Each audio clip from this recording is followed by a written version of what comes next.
বৌমা, এখানে কিন্তু একদম বেশি ফটর ফটর করা যাবে না, মনে রেখো এটা তোমার শ্বশুর বাড়ি, বাপের বাড়ি নয়।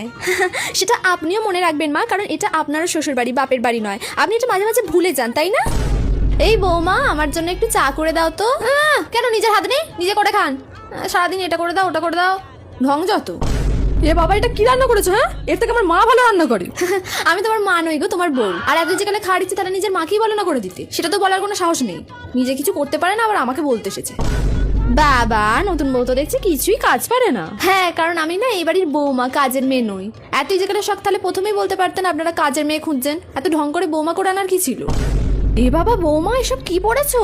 আমাদের বাড়ির কিন্তু নিয়ম, সবাইকে শাড়ি পরতে হবে। ওই নিয়ম না, আপনি আগলে ধরে বসে থাকুন, আমাকে বেশি বলতে আসবেন না। আমার যেটা ইচ্ছা আমি সেটাই পরবো, আর বেশি বললে না আপনাকে বস্তায় পুরো একদম ডাস্টবিনে ফেলে দিয়ে আসবো।